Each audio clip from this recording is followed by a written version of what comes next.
Good morning, students. Today we will read poem Wind, and this poem is written by Subramaniam Bharti.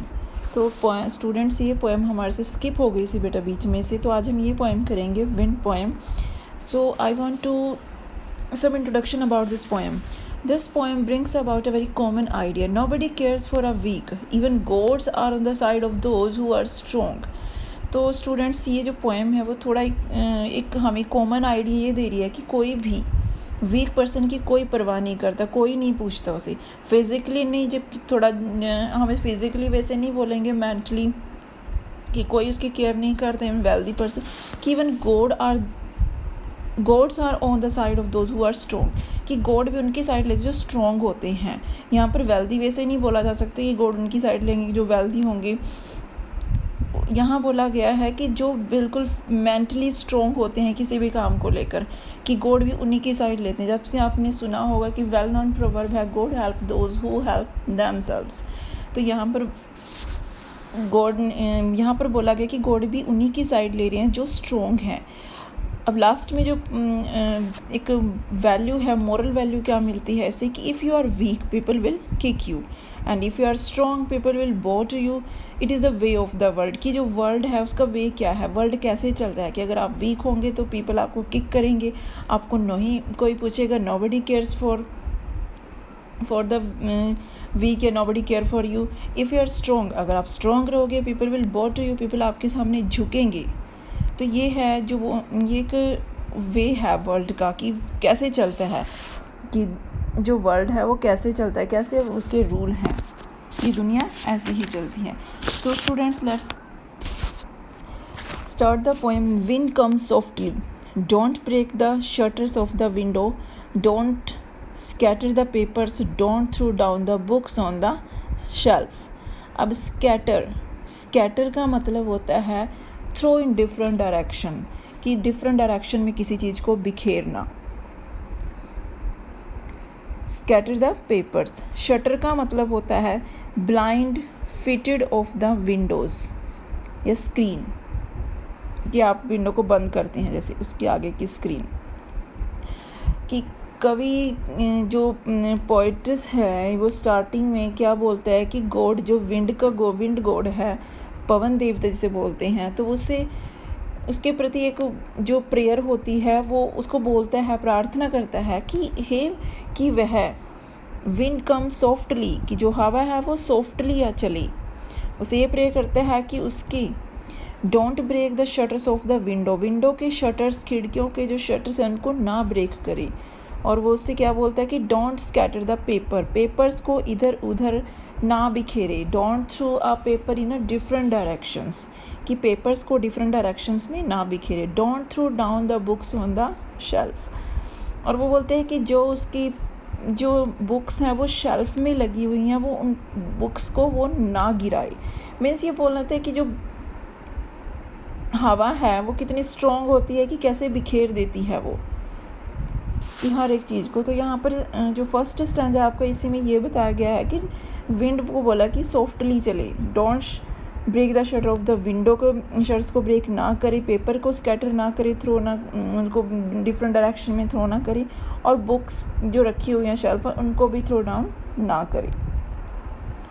There look what you did, you throw them all down, you tore the pages of the books, you brought rain again, you're very clever at poking fun at weaklings. अब मॉकिंग का मतलब होता है poking fun means किसी का मजाक उड़ाना, मॉकिंग करना किसी के ऊपर. वीकलिंग का मतलब होता है यहाँ पर वीक पर्सन, कि कमज़ोर पर्सन. अब सेकंड स्टैंजा में बोलता है पोइट्स की, जब मैं वो पवन देव की वो विंड गॉड को प्रे करता है कि वैसा ना करे, लेकिन उस पर कोई इफेक्ट नहीं पड़ता. वो क्या करते हैं कि there look what you did, कि सभी जो वो बोलते हैं कि आपने ये क्या कर दिया, कि आप उधर देखो कि क्या कर दिया आपने. कि उन सब को कि you throw them all down, कि आप उन सब को, जो फर्स्ट स्टैंडर्ड में आपने पढ़ा था, क्या पढ़ा था कि शटर्स तोड़ दिए, कागज़ बिखेर दिए, बुक शेल्फ से बुक्स गिर गई, तो ये सभी आपने थ्रो कर दिए हैं। You tore the page of the books, books के पेजेस को टोर कर दिया है, फाड़ दिया है। यू ब्रोट रेन अगेन, कि फिर से वर्षा ले आए हो तुम, कि फिर से बारिश ला दी है आपने। You are very clever at poking fun at weaklings, कि तुम बहुत ही चालाक हो, कि तुम किस में चालाक हो, कि जो कमज़ोर पर्सन है उनका मजाक उड़ाने में आप बहुत चालाक हो। Frail crumbling house, crumbling doors, crumbling rafters, crumbling wood, crumbling bolts, crumbling lives, crumbling hearts, the wind god winnows and crushes them all. अब वो क्या बोलते हैं कि फ्रेल क्रम्बलिंग, फ्रेल का मतलब होता है यहाँ पर वीक, कि कमज़ोर, कि ईज़िली डैमेज, जो आसानी से डैमेज हो जाए। हाउस, क्रम्बलिंग डोर्स, क्रम्बलिंग का मतलब होता है breaking apart in pieces, कि फेलिंग इनटू फ्रेगमेंट्स, कि किसी चीज़ को टुकड़े टुकड़े कर देना, क्रम्बलिंग।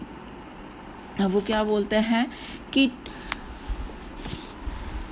पवन, कि टूट कर गिरते हुए, कि पवन, जो विंड गॉड है वो क्या कर रहा है, कि जो टूट कर उनको देख रहे हैं कि इन सबको वो कुचल देता है, बिल्कुल जो हवा आती है कि कैसे गिर जाती है मकान में।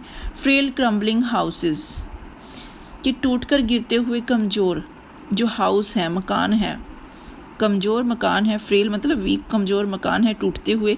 क्रम्बलिंग डोर्स, टूट कर गिरते हुए दरवाजे। क्रम्बलिंग राफ्टर्स, टूट कर गिरती छत की कड़ियाँ। राफ्टर्स का मतलब होता है sloping beam, supporting a roof, कि छत को रोकने के लिए जो बीम लगी हुई हैं वो, कि टूट कर गिरती हुई छत की कड़ियाँ। क्रम्बलिंग वुड, कि टुकड़े होते हुए लकड़ी के टुकड़े होते, टूटती हुई लकड़ियाँ। क्रम्बलिंग बॉडीज़, कि टूटते हुए शरीर। क्रम्बलिंग लाइव्स, कि टूटते हुए उनकी जिंदगियाँ। क्रम्बलिंग हार्ट्स, टूटते हुए उनके दिल। The wind god winnows, winnows का मतलब होता है कि beat and separate like chaff from grain, कि विनोज का मतलब आपको पता होगा जैसे अपने कि separate grain from husk by blowing on it, कि देखो किसी भी अनाज के दाने से जो भी उसमें अलग से जो भी उसमें कुछ दाने होते हैं, मतलब ग्रेन, अनाज के अलावा जो भी उसमें होता है, तो वो जब हम उसको वो करते हैं, पछोड़ देते हैं, तो वो निकल जाता है। अनाज के दाने अलग जो होते हैं, जो अलग से जिसको बोलते हैं वीड्स, वो अलग हो जाती हैं। तो इसमें क्या करें, जैसे आपको लेडीज़ पिक्चर में दिखाई दे रही हैं कि वो अनाज के दाने अलग, जो उसमें से अलग से जो भी कचरा होता है वो अलग हो जाता है, तो उसको बोलते हैं विनोज, कि अनाज को बिल्कुल साफ़ सुथरा करना हवा के थ्रू, उसको बोलते हैं विनोज।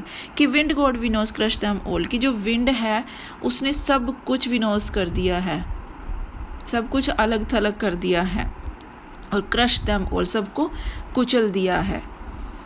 किस किस को, हाउसेस को, डोर्स को, राफ्टर कड़ियाँ को, वुड को, लकड़ी को, बॉडीज़ को, जिंदगियों को, लाइफ्स को, उनके हार्ट्स को, सब कुछ विनोज हो चुका है।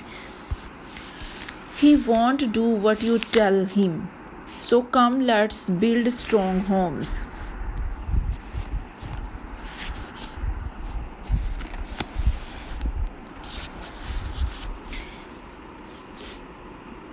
Let's join the doors firmly, precise to firm the body, make the heart steadfast, do this and the wind will be friend with us. Steadfast means strong. अब वो क्या बोलता है कि जो पोइट है, वो जो वीक पर्सन है, अभी स्टैंजा बोलता है कि जो वीक पर्सन उनसे लोग क्या कहता है कि वो अपने आप को स्ट्रॉन्ग बनाए। He won't to do what you tell him, अब वो क्या बोलता है, he won't do what you tell him, कि वैसा नहीं करेगा वह जैसा तुम कहते हो उसे। अब वो बोलते हैं कि ही वॉन्ट डू, कि वो ऐसा नहीं करेगा आपकी जैसा रेन कर रही है, कि अब वो ऐसा उसको देखकर वो झुकेगा नहीं। So come let's build strong homes, कि हम उसे दया की भीख नहीं मांगेंगे कि विंड से, कि हाँ कि कोई हमारे सामने अगर पावरफुल पर्सन है, वो वीक पर्सन को उसको कमज़ोर समझकर उसको उत्पीड़न कर रहा है उसका, तो हम उसके सामने क्या कमज़ोर नहीं पड़ेंगे, क्या करेंगे, हम अपने आप को मजबूत बनाएंगे। तो वो क्या होता है कि so come let's build strong home, कि आओ अपने लिए मजबूत घर बनाएं। Let's join the door firmly, कि फर्मली मतलब पक्के, स्ट्रॉन्ग, कि हम अपने घर के जो दरवाजे हैं वो पक्के बनाएं। प्रैक्टिस टू फीम द बॉडी, और अपने शरीरों को बलशाली बनाए, बॉडी को शक्तिशाली बनाए। Make the heart stead fast, अपनी हार्ट को स्ट्रॉन्ग को जो अपना हार्ट है उसको स्ट्रॉन्ग बनाएं। Do this and the wind will be friend with us, कि जब वो ये सब कर लेंगे तो पवन देव भी उनके साथ, जो विंड गॉड है उनके साथ दोस्ती कर लेंगे। वो बोलते हैं कि अगर हम अपने आप को शक्तिशाली बनाएंगे, किसी भी काम को करने की अगर हमें लगन है उसको अच्छे से पूरा करेंगे, बिल्कुल स्ट्रॉन्ग बनकर रहेंगे, तब गॉड भी हमारी हेल्प करेगा। The wind blows out weak fires. He makes strong fire roar and flourish. His friendship is good. We praise him every day. अब इस स्टैंजा में जो पोएम है वो फायर का एग्जाम्पल देकर हमें क्या बताना चाहता है कि wind blows out weak fires, कि यदि आग, जो विंड है वो ब्लोज करेगा, फूक मारेगा आउट वीक फायर्स, कि अगर वो कमज़ोर आग होगी उसको ब्लो करेगा तो वो भी बुझ जाएगी, उसको बुझा देती है वो हवा। अगर जो आग की जो लपटें हैं अगर वो छोटी होंगी, जैसे आपको कैंडल दिखाई दे रही है इस पिक्चर में, अगर आप इसको ब्लो करके आप इजीली इसको ब्लोज आउट कर सकते हैं। लेकिन अब यहाँ पर जो पोइट है वो क्या कहना चाहता है कि वीक पर्सन को हर कोई दबा लेता है। तो यहाँ पर वही बोला गया है कि विंड ब्लोज, की हवा वीक फायर को आसानी से ब्लोज आउट कर देती है। अब नेक्स्ट उसमें क्या बोला है कि he makes strong fire roar and flourish, लेकिन अगर हवा आग होगी वो तेज होगी तो वो क्या करेगा, तो जो स्ट्रॉन्ग होगी तो वो उसको और भी हवा दे देता है, वो भी ग्रो कर देता है। फ्लोरिश मतलब ग्रो, तो वो भी उसकी जो आग की लपटें होती हैं वो और भड़क जाती हैं और रोर हो जाती हैं। हिज फ्रेंडशिप इज़ गुड, अब वो क्या बोलते हैं कि उनकी जो फ्रेंडशिप है वो अच्छी लगती है। We praise him every day, हम उसकी हर रोज़ प्रशंसा करते हैं। कि विंड गॉड है, कि दूसरे शब्दों में देखा जाए तो देवता लोग भी उन्हीं की सहायता करते हैं, कि गॉड भी उन्हीं की सहायता करते हैं जो अपने आप में ताकतवर होते हैं, और जो कमज़ोर होते हैं वो उन्हें कुचल देते हैं। अब वो बोलते हैं कि we his friendship is good, we praise him every day. अब इस लाइन में उन्होंने क्या बोला गया है कि जो पोइट है वो कुछ ऐसे जो जिनके हार्ट, जो कमज़ोर पर्सन है, वीक पर्सन है, उनकी इमेजिनेशन करता है और वो जिन्होंने अपने आप को स्ट्रॉन्ग बना लिया है। लास्ट में जो पोइट है वो ये बोल रहा है कि जो वीक पर्सन थे उन्होंने लास्ट अपने आप को, जो कमज़ोर थे उन्होंने आपको स्ट्रॉन्ग बना लिया है। वो जो पोइट है वो ऐसा सोचने लगे हैं कि जो फ्रेंडशिप है, हीज़ फ्रेंडशिप हीज़ का मतलब है यहाँ पर विंड गॉड से, कि जो उसकी फ्रेंडशिप है वो अच्छी है। कि we praise him every day, कि अब जो वीक पर्सन थे अब जो स्ट्रॉन्ग बन चुके हैं, अब वो उनकी क्या करते हैं, उनको प्रेज करते हैं, उनकी प्रशंसा करते हैं। तो इस पोएम में जो एंड में जो पोइट है वो poet gives an idea that कि nobody care for the weak, even god are on the side of those who are strong. Last में यही बोलना चाहता है पोइट कि गॉड भी उन्हीं की हेल्प करते हैं जो स्ट्रॉन्ग होते हैं। तो स्टूडेंट्स, आई थिंक आपको ये पोएम बड़े अच्छे से समझ में आ गई होगी। Students, thank you.